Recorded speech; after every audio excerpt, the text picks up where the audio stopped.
നമസ്കാരം. പാചക രംഗത്തിലേക്ക് സ്വാഗതം. കഴിഞ്ഞ ആഴ്ചയിലെ പാചക ഇനത്തിൽ നമ്മൾ ഊണ് കഴിഞ്ഞ് എങ്ങനെ കൈ കഴുകാമെന്നതിനെ കുറിച്ച് പഠിച്ചു. അതിന് മുമ്പിലത്തെ ആഴ്ചയിലെ പാചക ഇനത്തിൽ ഉണ്ണുന്നതിന് മുമ്പ് എങ്ങനെ കൈ കഴുകാമെന്നതിനെ കുറിച്ച് പഠിച്ചു. അടുത്തായിട്ട് നമ്മൾ ജപ്പാനീസ് കോഴി മസാല ഉണ്ടാക്കാൻ പോവുകയാണ്. ഈ ജപ്പാനീസ് കോഴി മസാലയ്ക്ക് അത്യാവശ്യം വേണ്ട സാധനങ്ങൾ: മുളക് പൊടി 1 ടേബിൾ സ്പൂണ്, അതുപോലെ മല്ലിപ്പൊടി 2 ഡൈനിങ് ടേബിൾ സ്പൂണ്, അതുപോലെ മഞ്ഞൾപ്പൊടി 3 ടേബിൾ സ്പൂണ്, കായം 1 പാക്കറ്റ്, പങ്കായം 2 മുട്ടയുടെ വെള്ള 1 കപ്പ്, മുട്ടയുടെ മഞ്ഞ 2 കപ്പ്, മുട്ടയുടെ നീല 1/4 കപ്പ്. അപ്പോൾ മുട്ടയുടെ നീല നമുക്ക് ഒരിക്കലും കിട്ടില്ല അല്ലേ? അപ്പോൾ മുട്ടയുടെ വെള്ളയിൽ നമുക്ക് അല്പം നീലം ചേർത്ത് കലക്കുകയാണെങ്കിൽ നമുക്ക് ഇത് മുട്ടയുടെ നീലയായി കിട്ടും. കണ്ടോ? ഇത് മുട്ടയുടെ നീലയായി കിട്ടും. കണ്ടോ?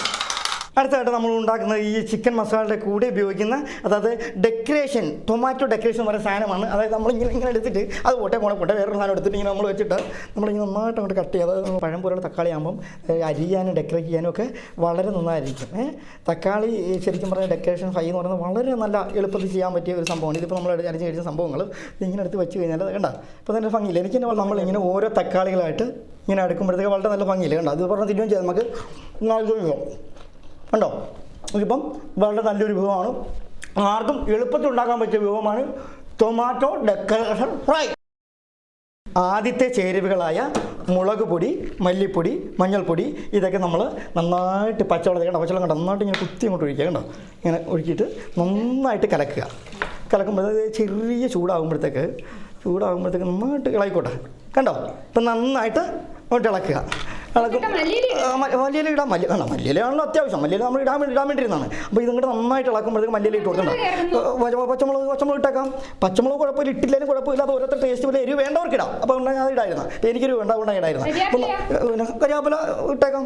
കരിയാപ്പില ഇട്ട് കഴിഞ്ഞ് നന്നായിട്ട് ഇങ്ങനെ കുറുക്ക് പരുവത്തിൽ ഇങ്ങനെ കുറുക്ക് പരുവത്തിലാകുമ്പോഴും, കുറുക്കനല്ല ഇത് കുറുക്ക് പരുവം, ഇത് ഇങ്ങനെ നല്ല കുറുക്ക് പരുവത്തിലാകുമ്പോഴത്തേക്ക് പിന്നെ കുറുക്ക് വരുമ്പോഴത്തേക്ക് പിന്നെ ഒരു അരമണിക്കൂർ ഷോർട്ട് ബ്രേക്ക്. അതെന്തിനാ?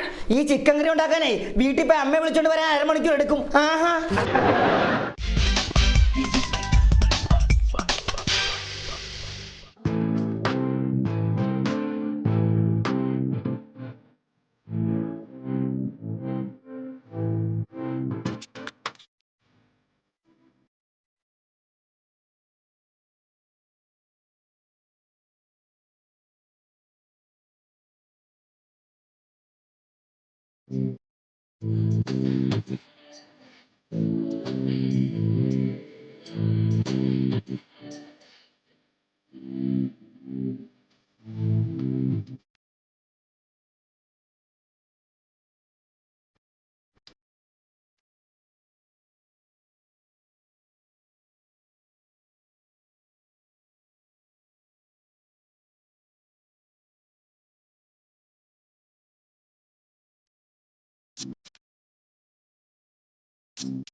ഹലോ, മിസ് കോൾ ആയിരുന്നു. ചിത്ര, എന്താണ് ഇത്? 10 മണിക്കൂർ ഊട്ടിക്ക് വന്നിട്ട് 10:15 ഉറങ്ങും. സാറിന് അങ്ങനെ പറയാം. ഞാൻ കഴിഞ്ഞ ഒരാഴ്ചയായിട്ട് ഉറങ്ങിയിട്ട് പോലും അറിയോ? തനിക്ക് എന്തായിരുന്നു പരിപാടി? എന്താ പരിപാടി? എനിക്ക് നൈറ്റ് ഡ്യൂട്ടി അല്ലായിരുന്നു. നൈറ്റ് ഡ്യൂട്ടിയോ? എന്തായിരുന്നു ഇത്ര വലിയ നൈറ്റ് ഡ്യൂട്ടി? എന്റെ പൊന്നു സാറേ, ഇന്നലെ തന്നെ ആ കത്രീനയും റീത്തയും കാരണം എനിക്ക് കിടന്നുറങ്ങാൻ പറ്റിയിട്ടില്ല. കത്രീനയും റീത്തയോ? അങ്ങനെ 2 പെണ്ണുങ്ങളെ ഞാൻ ഇവിടെ കൊണ്ടുവന്നില്ലോ. പിന്നെന്താ? അത് പെണ്ണുങ്ങളല്ല, നമ്മുടെ അമേരിക്കയിൽ വീശിയ 2 കൊടുങ്കാറ്റുകളാ. അവർ കാരണം എത്ര പേര് മരിച്ചെന്നറിയോ? ഇവരെല്ലാം കൂടി ഇങ്ങോട്ട് വന്നാൽ ഇതിന് മാത്രം റൂം എവിടെ ഇരിക്കുന്നു ഇവർക്ക് എല്ലാവർക്കും? എന്തെങ്കിലും പറയാന്ന് വിചാരിച്ചാൽ അവർക്കൊക്കെ ഇംഗ്ലീഷ് അല്ലേ, നമുക്ക് തന്നെ പറഞ്ഞാൽ അവർക്ക് മനസ്സിലാവും. അത് കാരണം ഒരു പണി നടക്കുന്നില്ല. തന്നെയല്ല ആ കേരളത്തിലെ പോലീസുകാരെ കൊണ്ട് ഞാൻ തോറ്റ്. ഇവന്മാർ ഇങ്ങനെ തുടങ്ങി ഭയങ്കര കഷ്ടം കേട്ടോ. കേരളത്തിലെ പോലീസുകാർക്ക് എന്താണോ കുഴപ്പം? എന്താ കുഴപ്പമെന്നോ? ഒരു പാവപ്പെട്ട ഒരുത്തിനെ പിടിച്ചിട്ട് ഇവനെ ഉരുട്ടി ഇവിടെ കൊണ്ട് വയ്യാതാക്കി ഇവിടെ കൊണ്ടുവന്നിട്ടുണ്ട്. അവന് ശരീരം വയ്യാത്തല്ലേ, അവന് ഇവരുടെ എല്ലാവരും കൂട്ടത്തിൽ കിടത്താൻ പറ്റുമോ? പറ്റില്ല. കാരണം അവന് സെപ്പറേറ്റ് റൂം കൊടുക്കണം. ഇതിന് മാത്രം റൂം എവിടെ ഇരിക്കുന്നത്? അപ്പൊ അവരെ ഒന്ന് വിളിച്ച് ചോദിക്കണം. സാർ അതൊന്ന് വിളിച്ച് ചോദിക്കണം. ചോദിക്കട്ടെ? സാറ് ചോദിക്കണം. ചോദിക്കാം. ഹലോ, കേരള മുഖ്യമന്ത്രി അല്ലേ? ഇത് ഞാനാ കാലനാ യമലോകത്തുനിന്നാ. എന്ത് പണിയാണോ നിങ്ങൾ കാണിക്കുന്നത്? ഞങ്ങൾ ചെയ്യേണ്ട ഡ്യൂട്ടിയൊക്കെ നിങ്ങൾ ഇവിടെ ചെയ്യാൻ ഒരു പണി ചെയ്യാൻ ഞങ്ങൾ 2 ദിവസം അവധി എടുത്ത് ഇവിടെ ഇരിക്കാം. ഇടൂ, ഞങ്ങൾ എന്തെല്ലാം ശിക്ഷകൾ ഇവിടെ ഏർപ്പെടുത്തിയിട്ടുണ്ടെന്ന് നിങ്ങൾക്ക് അറിയാമോ? മനുഷ്യന്റെ തോല് വിളിച്ചു മുളക് വളർത്തുന്നു, നൂൽപാലത്തിലൂടെ നടത്തുന്നു, ലിറ്റർ കണക്കിന് എണ്ണ മേടിച്ചു വെച്ചിരിക്കുക. ഇതെല്ലാം വേസ്റ്റ് ആയി പോവല്ലേ? ഇപ്പൊ ആരുമില്ലാണ്ട് ഞങ്ങൾ തന്നെ നൂൽപാലത്തിലൂടെ നടക്കുക. വേണ്ട, അങ്ങനെയുള്ള പരിപാടികളൊന്നും വേണ്ട. ഇതൊക്കെ ചെയ്യാൻ ഞങ്ങൾ ഇവിടെയുണ്ട്. മനസ്സിലായല്ലോ? ശരി, ഓക്കെ. അടിപൊളി. കേരളത്തിലോട്ടല്ലേ വിളിച്ചത്? കേരളത്തിലോട്ട്. അവന്മാർക്ക് അത് വേണം. പിന്നെ ചിത്ര, നീ മാത്രം കഷ്ടപ്പെടുന്നു പറഞ്ഞ് നീ ഇങ്ങനെ വീമ്പിളക്കിയിട്ട് വലിയ കാര്യമൊന്നുമില്ല. ഞാനും കഷ്ടപ്പെടുന്നുണ്ട്. അത് നിനക്ക് അറിയണമെന്നുണ്ടെങ്കിലേ നീ ഈ ബില്ലൊന്ന് പരിശോധിച്ച് നോക്കിയേ. ബില്ലോ? എന്റെ കഷ്ടപ്പാട് ആ ബില്ലിലുണ്ട്. Travelling expense. അത് തന്നെ. റോക്കറ്റ് ഉണ്ട് 50,000 രൂപ. റോക്കറ്റ് പിന്നെ ഇത്രയും ആൾക്കാരെ അവിടെ നിന്ന് ഇങ്ങോട്ട് കൊണ്ടുവരാൻ പിന്നെ റോക്കറ്റ് അല്ല കപ്പലെ കൊണ്ടുവരാൻ പറ്റുമോ? അതിനിവിടെ റെന്റിന് റോക്കറ്റ് കിട്ടത്തില്ലല്ലോ. ഇവിടെ റോക്കറ്റ് കിട്ടത്തില്ല. പക്ഷെ ഇന്ത്യയിൽ നിന്ന് ഇങ്ങോട്ട് അയച്ച റോക്കറ്റാ. അത് തിരിച്ച് റിട്ടേൺ പോയപ്പോ ഞാൻ ചാടിക്കേറിയതാ. അവിടെ ചെന്ന് ഇറങ്ങി കഴിഞ്ഞപ്പോ അമ്മാര് പറയാം എന്നെ ഫുൾ പൈസയും വേണമെന്ന്. ഒരു കാര്യം പറയാം, കേരളത്തിൽ ചെന്ന് ഓട്ടോറിക്ഷ കയറിയാലും ഉണ്ടല്ലോ, അവര് പറയും ഓട്ടോറിക്ഷയുടെ വില വേണമെന്ന്. അത് ആ സ്ഥലം. ഇത് വരാതിരിക്കാനാണ് നമ്മുടെ ഗവൺമെന്റ്, അതായത് യമ ഗവൺമെന്റ് സാറിനൊരു പോത്തിനെ അനുവദിച്ചു തന്നിരിക്കുന്നത്. മനസ്സിലായോ? ഇവിടെ പോത്തിനെ കൊണ്ട് എന്താ ലാഭം? പോത്തിനെ കൊണ്ട് എന്താ ലാഭം എന്ന് സാർ മനസ്സിലാക്കേണ്ട ഒരു കാര്യം എന്താണെന്നറിയോ? ആദ്യം ശ്രദ്ധിക്കേണ്ട കാര്യം, ഈ പോത്തിനെ കൊണ്ട് പോയി കഴിഞ്ഞാൽ ഈ ഒളിഞ്ഞിരുന്ന് ഇര പിടിക്കുന്ന ജീവികളുണ്ടല്ലോ, അതാരാ? ഹൈവേ പെട്രോൾ, അവർ പിടിക്കത്തില്ല. പിന്നെ പെട്രോൾ അടിക്കണ്ട, പിന്നെ CC അടയ്ക്കണ്ട, ടാക്സ് അടയ്ക്കണ്ട, എന്തിനു വേണം ലൈസൻസ് പോലും വേണ്ട. ഇതൊക്കെ താൻ എന്ത് പറഞ്ഞാലും ശരി, ആ പോത്തിനെ കൊണ്ട് പോകാൻ പറ്റില്ല. കാരണം അതിന്റെ കാലൊടിഞ്ഞ് കിടക്കുക. പോത്തിന്റെ കാലൊടിഞ്ഞോ? അതെന്ത് പറ്റി? അതിന്റെ സ്വഭാവ ദൂഷ്യം. എന്ത് സ്വഭാവ ദൂഷ്യം? പോത്ത് എരുമയെ കണ്ടു. എരുമയെ കണ്ടോ? എന്നിട്ട് എന്ത് പറയാനോ കാലൊടിഞ്ഞു. ചേടാ, ഇതുങ്ങൾക്ക് ഉണ്ടോ പെൺവാണി ഫോൺ? എന്തായാലും നമ്മൾ ഇങ്ങനെ കിടന്ന് ബഹളം ഉണ്ടാക്കിയിട്ട് ഒരു കാര്യമില്ല. എന്തിനാണ് നമ്മൾ ബഹളം ഉണ്ടാക്കുന്നത്? എന്താ ബഹളം ഉണ്ടാക്കുന്നത്? ഞാൻ ഒരു കാര്യം പറയാം, ഉള്ള റൂം കൊണ്ട് ഞാൻ എല്ലാവർക്കും അഡ്ജസ്റ്റ് ചെയ്ത് കൊടുക്കും. സാറ് ഈ ഉള്ള ക്ലോക്ക് എല്ലാവർക്കും അങ്ങ് വീതിച്ച് കൊടുത്തേക്കണം കേട്ടോ. എനിക്ക് ഈ ക്ലോക്കിന്റെ കാര്യത്തിൽ യാതൊരു ഉത്തരവാദിത്വം ഇല്ല. അതെ, ഇവിടെ ഇപ്പൊ എത്ര പേര് എത്തിയിട്ടുണ്ടെന്നുള്ളൊരു കണക്ക് മാസാവസാനല്ലേ? എല്ലാ കണക്കൊന്നും കൃത്യമായിട്ട് കേട്ടാക്കൊള്ളാം അല്ലേ? അപ്പൊ കണക്ക് വായിക്കാം. പാകിസ്ഥാനിലെ ഭൂകമ്പത്തിൽ മരിച്ച ബോഡി 20,000. ബോഡി 20,000, ആത്മാവ് 20,000, വരവ് 20,000. ആയിക്കോട്ടെ. ഗുജറാത്തിലെ ഭൂകമ്പത്തിൽ മരിച്ചവർ 50,000. ബോഡി 50,000, ആത്മാവ് 50,000, വരവ് 50,000. അഫ്ഗാനിസ്ഥാനിലെ ഭൂകമ്പത്തിൽ മരിച്ചവർ 30,000. ബോഡി 30,000, ആത്മാവ് 30,000, വരവ് 30,000. കേരളത്തിൽ വർഗീയ കലാപത്തിൽ മരിച്ചവർ 50,000. ബോഡി 5, ആത്മാവ് 5.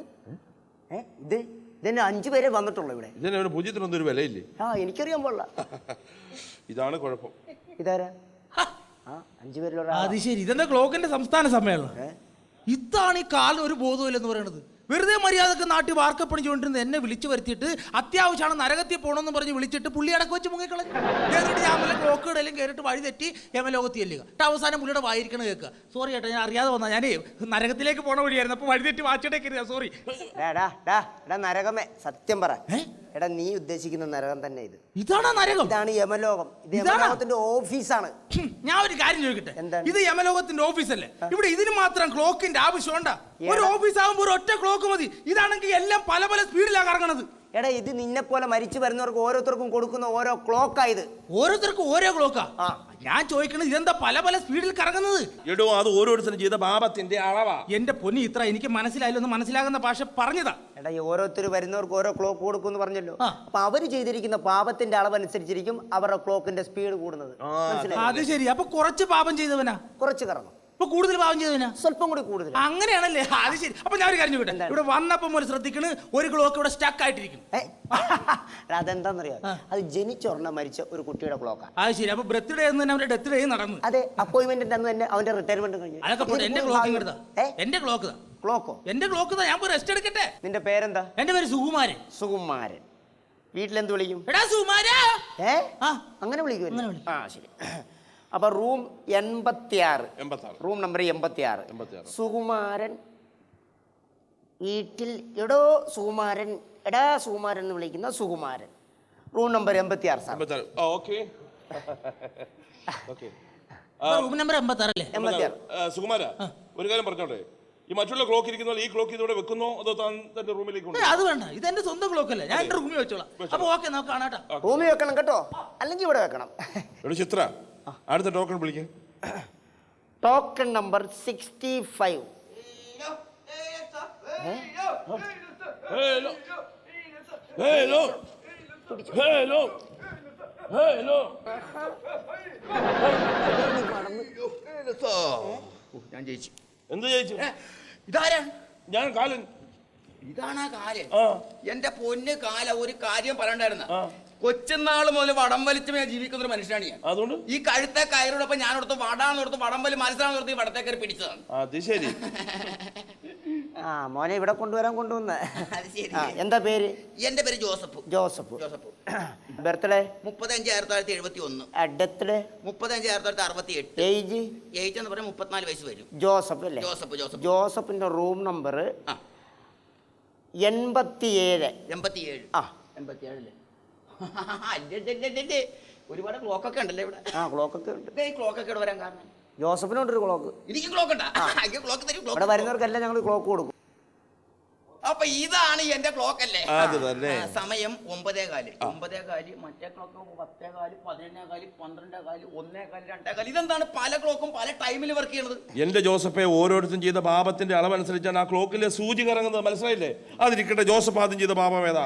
എന്റെ ആദ്യ പാപം എന്ന് പറയുന്നത്, ആദ്യ പാപം സിനിമ കണ്ടതാണ് എന്റെ ആദ്യ പാപം. ആ അതിനുള്ള സ്പീഡേ ഉള്ള ആ ക്ലോക്കിന്, മനസ്സിലായോ? എന്താണ് താൻ എന്തിനാ കരുതെന്തിനാ? അറിയാവാ, കഴിഞ്ഞ 3 മാസം മുമ്പ് എന്റെ ഭാര്യ മരിച്ചിങ്ങോട്ട് വന്നിട്ടുണ്ടായിരുന്നു. അവള് നിഷ്കളങ്കയായിരുന്നു, പരിശുദ്ധയായിരുന്നു. അവള് മരിക്കും മുമ്പ് മരിക്കണമെന്നായിരുന്നു എന്റെ ആഗ്രഹം. അവൾ ആദ്യം കൊണ്ടുവന്ന് എന്നെ രണ്ടാമത് കൊണ്ടുവന്നു. അതുകൊണ്ട് ഒരു ഉപകാരം ചെയ്യുക, എന്റെ ഭാര്യയുടെ ക്ലോക്കെന്ന് കാണാൻ വല്ല മാർഗമുണ്ട്? എന്താ തന്റെ ഭാര്യയുടെ പേര്? ശോശാമ്മ. ശോശാമ. വയസ്സെത്ര? 48. തനിക്ക് എത്ര വയസ്സുണ്ട്? 32. ആ സാറേ, room number 50 Shoshama. Room number 50 Shoshama. Room number 50 ശോശാമയുടെ ക്ലോക്ക് ദൈവത്തിന്റെ മുറിയിൽ കൊണ്ട് വെച്ചിരിക്കും. സംതൃപ്തിയായി, തൃപ്തിയായി, എനിക്ക് സന്തോഷമായി. ഇനിയിപ്പൊ മരിച്ചാലും കുഴപ്പമില്ല. അല്ല, മരിച്ചല്ല, എനിക്കറിയാം എന്റെ ഭാര്യയെ കുറിച്ച്. അവൾ അത്രയ്ക്ക് നിഷ്കളങ്കയാണ്, അത്രയ്ക്ക് പരിശുദ്ധയാണ്, അത്രയ്ക്ക് പതിവൃതയാണ് അവൾ. എനിക്കറിയാം അവളുടെ ക്ലോക്ക് ദൈവത്തിന്റെ റൂമിലാണ്, വേറെ റൂമിലും പോകാൻ സാധ്യതയില്ല. അത്രയ്ക്ക് ക്ലീൻ ഇമേജ് അല്ലേ അവൾക്ക്? അതെ, പരിശുദ്ധ ആയതുകൊണ്ടൊന്നുമല്ല, ദൈവത്തിന്റെ മുറിയിലെ ഫാൻ കാർഡായിട്ടേ ദൈവത്തിന് കാറ്റ് കൊള്ളാൻ പകരം കൊണ്ട് വെച്ചിരിക്കുക തന്റെ പെണ്ണുമ്പിള്ളയുടെ ക്ലോക്ക്. അത്രയ്ക്ക് സ്പീഡാ.